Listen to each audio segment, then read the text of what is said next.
La capitalisation du Bitcoin dépasse déjà celle de Facebook, mais aussi celle de Tesla. Et si on prend en compte la capitalisation de toutes les crypto-monnaies, on se rapproche de plus en plus vers les plus grosses capitalisations mondiales qui sont Windows, Amazon ou Apple. Alors Bitcoin, crypto-monnaie, faut-il en détenir dans son portefeuille? Et si oui, quand acheter du Bitcoin et comment en acheter? Est-ce que ça va s'effondrer complètement ou est-ce que au contraire ça pourrait vous rendre millionnaire? Dans cette vidéo, je vais essayer de répondre à toutes ces questions et je vous montrerai aussi des exemples de portefeuilles qu'on pourrait créer avec le Bitcoin. Alors bienvenue sur la chaîne S'investir, la chaîne qui s'attache aux finances personnelles et aux intérêts des épargnants et qui essaye donc de vous donner les clés pour investir et épargner de la meilleure des manières. Alors rentrons directement dans le vif du sujet et parlons du Bitcoin.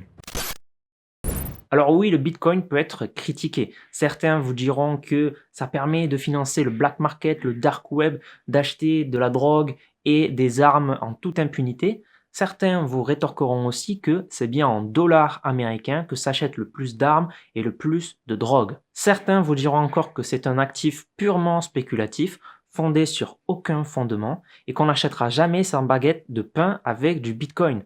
Mais d'autres vous rétorqueront que c'est tout à fait la même chose pour l'or et qu'on n'a jamais vu quelqu'un acheter sa baguette avec un lingot d'or. Pourtant, l'or est un actif très prisé par les plus grands investisseurs. Alors dans cette vidéo, je ne vais pas faire de jugement de valeur, de pour ou contre le Bitcoin et je ne vais pas non plus vous expliquer ce que c'est parce que à force de parler du Bitcoin, je pense que vous comprenez déjà ce que c'est et puis vous avez plein de ressources sur Internet si vous ne comprenez pas. Aujourd'hui, on va plutôt rentrer directement dans le vif du sujet et tout d'abord, parlons de sa performance et de son risque. Alors le Bitcoin est un actif très risqué, son cours est très volatile, ce sont des montagnes russes. Et puis si on regarde aussi un autre graphique, le maximum drawdown, soit la perte maximale qu'il est possible d'avoir au cours d'une année, si vous avez acheté au plus haut et vendu au plus bas malheureusement. Et donc on voit que ces pertes sont très élevées, moins 68% en 2014, moins 82% en 2015, donc si vous investissez sur le Bitcoin, il faut être solide mentalement, il faut être prêt à voir son portefeuille diminuer de moins 80%. En 2016, moins 30, moins 34. En 2018, on a eu aussi un record donc de maximum drawdown, moins 83%. Cette vidéo n'est pas un conseil d'investissement, je vous livre ici simplement mon analyse et avec donc ce maximum drawdown, la règle numéro 1 si vous achetez du Bitcoin, c'est de ne placer que de l'argent que vous accepteriez de perdre en cas de forte chute des marchés. Alors ça, c'est la règle ultime et je pense que la plupart d'entre vous la connaissent déjà, mais voilà, ne placez pas toutes vos économies sur le Bitcoin parce que ça peut tout simplement s'effondrer. Mais eh bien, comme très souvent en investissement, le risque va de pair avec les perspectives de performance. Souvent, les investisseurs ont un gain potentiel pour le risque qu'ils sont en train de prendre. Et avec le Bitcoin, eh bien, on prend pas mal de risques. Et donc, au niveau des performances, ça peut tout simplement être explosif. Donc voici les performances annuelles depuis 2014, où en 2014, on a commencé avec du moins 53%. En 2015, plus 53%. Sachez quand même que lorsque vous perdez 50% de votre portefeuille, pour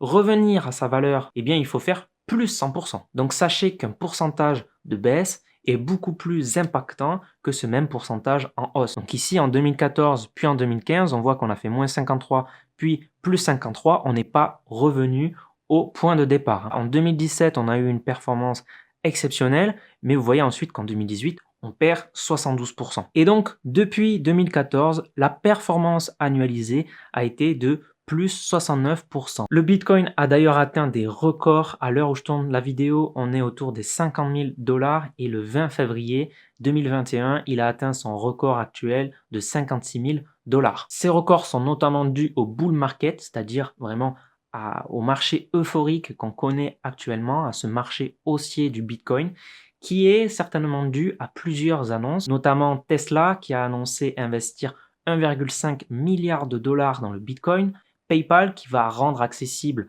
le Bitcoin à tous ses utilisateurs, et puis aussi BlackRock, le plus grand fonds d'investissement du monde qui s'est autorisé à investir dans le Bitcoin. Évidemment, impossible de prédire le cours futur du Bitcoin, impossible de prédire son prix. Ne croyez pas aux Nostradamus, aux Madame Irma et tout simplement ne croyez pas aux menteurs.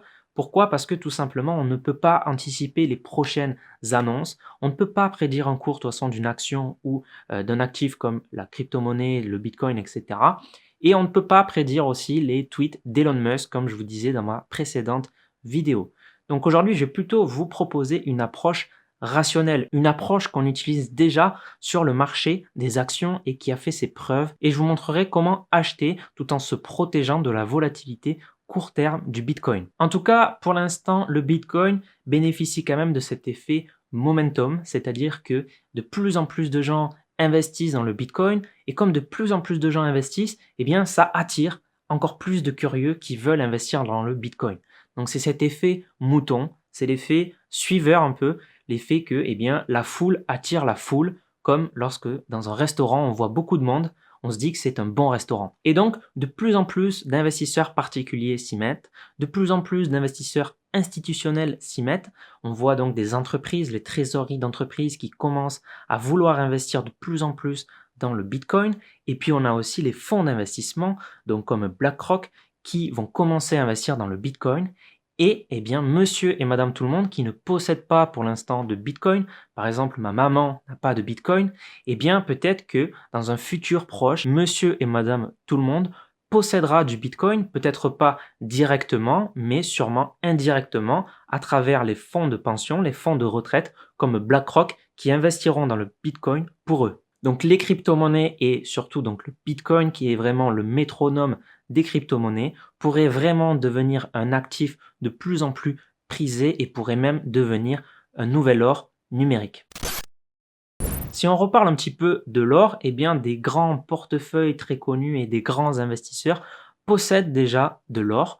On peut parler notamment du portefeuille permanent d'Harry Brown qui possède 25% d'or dans son portefeuille. C'est un portefeuille très connu, diversifié, qui a eu de très bonnes performances ces dernières années et qui a notamment su très bien résister à la crise de 2008 où il n'a perdu que 1%. Dans ce portefeuille, l'or représente quand même un quart du portefeuille, alors que eh bien, l'or n'a pas vraiment d'application industrielle. Alors certes, ça a pas mal d'applications sur les bijoux, mais ça reste quand même très limité parce que sinon, l'or est quand même un actif très spéculatif. C'est simplement un métal qu'on vient miner, qu'on vient fondre en lingots d'or et qu'on vient ensuite stocker dans des caves. Donc sa valeur est assez spéculative, a beaucoup fluctué ces dernières années et est connu pour eh bien, être solide en période d'inflation. Tout comme l'or, le Bitcoin, lui, est aussi en quantité limitée. On ne pourra pas avoir plus de 21 millions de Bitcoin. On est actuellement autour des 18,6 millions et les estimations prédisent qu'autour de 2040,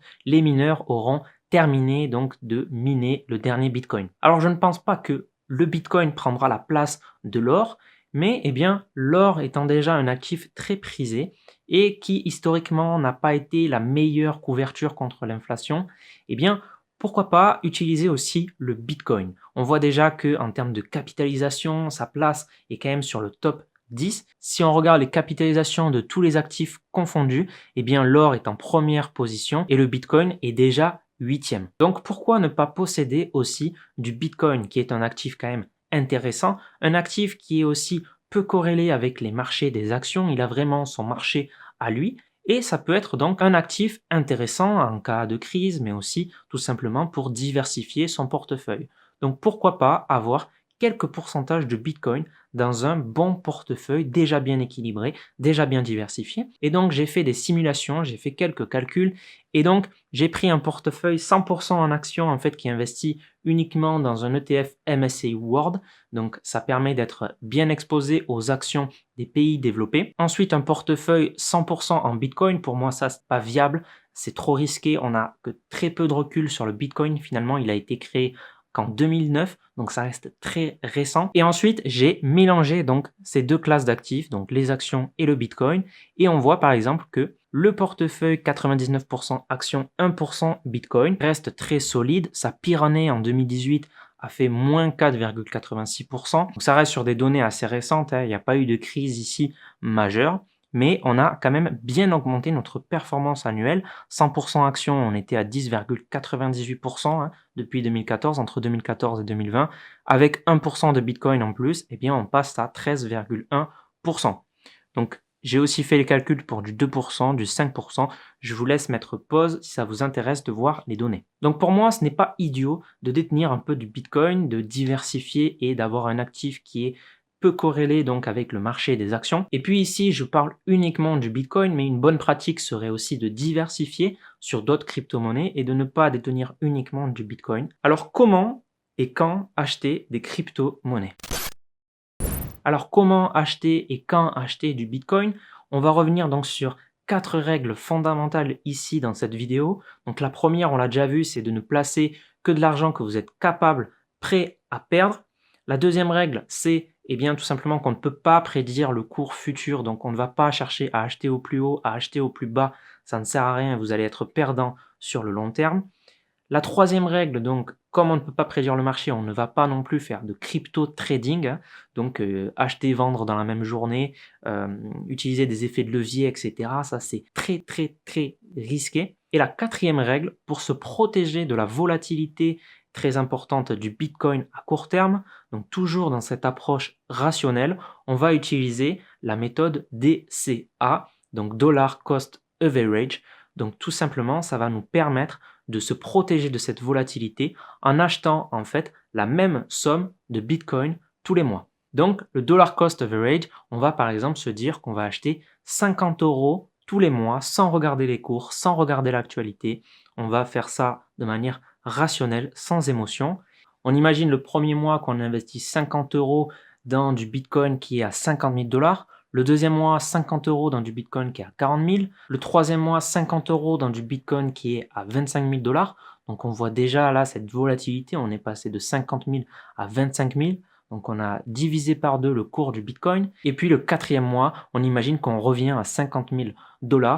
Et en fait, à la fin, on a 262 € de Bitcoin alors qu'on a investi que 200 € et que le prix du Bitcoin était de 50 000 $ et qu'il est encore de 50 000 $. Donc là, on a répondu à la question quand acheter, tout simplement de manière rationnelle, sans prédire le cours et en investissant tous les mois la même somme d'argent, donc avec la méthode DCA. Ensuite, pour la question comment acheter, bien tout simplement, on a des plateformes dédiées pour acheter du Bitcoin. Donc on peut parler de l'américain Coinbase, que je vous recommande si vous débutez. La plateforme est vraiment ergonomique. Et on a aussi le chinois Binance qui propose beaucoup plus de services. Par contre, la plateforme est moins adaptée aux débutants et on a quand même des frais inférieurs sur Binance. Si ces plateformes vous intéressent, je vous ai mis des liens de parrainage dans la description qui vont vous permettre de gagner 8 € en Bitcoin sur Coinbase et d'avoir une réduction de 10% sur toutes les commissions avec Binance. Quelque chose aussi de très très important avec les crypto-monnaies, c'est leur sécurisation lorsque vous en détenez.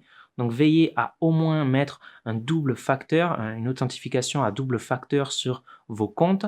Et puis aussi, il existe des méthodes quand même encore plus sécurisées, notamment le Ledger. Donc si ça vous intéresse, dites-moi en commentaire si vous voulez une vidéo de comment sécuriser vos crypto-monnaies.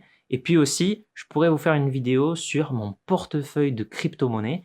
Donc, dans quoi j'ai investi, dans quelle crypto-monnaie. Dites-moi en commentaire si ça vous intéresse. Je pourrais faire une vidéo de présentation de mon portefeuille crypto. En attendant, je pense très sincèrement qu'avant d'acheter des crypto-monnaies, il vaut quand même mieux détenir un bon portefeuille d'actions bien diversifié. On a quand même beaucoup plus de recul et on a une performance qui tourne autour des 10% annuels. Et donc ça, ce n'est quand même pas à négliger et je pense que c'est la chose à se constituer en priorité. Donc si vous êtes intéressé pour investir en bourse et pour réussir en bourse, vous pouvez télécharger mon guide des 7 principes clés pour réussir en bourse. Le lien est dans la description. Vous avez aussi d'autres ressources offertes dans la description pour mettre vraiment toutes les chances de votre côté. Je vous invite sincèrement à liker cette vidéo si elle vous a plu. Ça permet vraiment, moi, de m'aider dans mon référencement. Vous pouvez aussi vous abonner et activer la cloche pour ne pas rater les autres vidéos de cette chaîne. Et je vous laisse avec la vidéo sur mon analyse des meilleurs investissements possibles.